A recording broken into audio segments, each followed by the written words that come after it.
Orang yang selalu nak tunggu harga murah, pengalaman saya tengok akhir sekali dia akan beli dengan harga yang lebih mahal.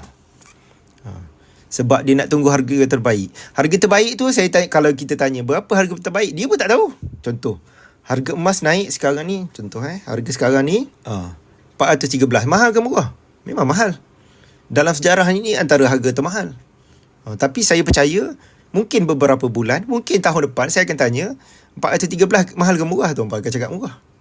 Jadi bila harga murah kita tak tahu. Cuma ni satu tips.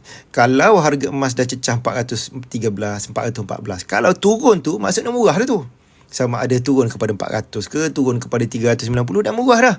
Tuan-puan janganlah tunggu zaman dulu harga emas 1 gram 150. Saya nak tunggu 150 lah. Kalau tengok kepada kewangan inflasi lah, nature ringgit, saya percayalah. Tunggu sampai kiamat pun saya tak rasa tak turun lah sampai harga dulu tu. Sebab ini sebenarnya bukanlah emas ni harga turun naik, duit yang turun naik. Emas 1 gram dari dulu sampai sekarang masih emas yang sama, masih 1 gram. Yang menyebabkan turun naik tu sebenarnya nilai duit kertas.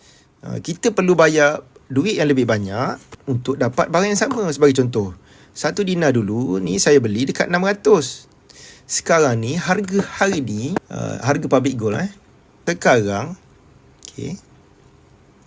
tekan shop, tengok item 1 dinar ni 1757. Dinar dulu dengan sekarang sama je, berat sama, ketulinan sama, tapi harga berbeza. Kita perlu bayar duit yang lebih banyak untuk dapat emas yang sama.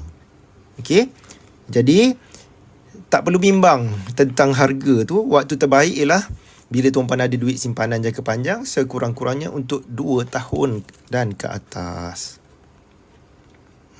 Okey.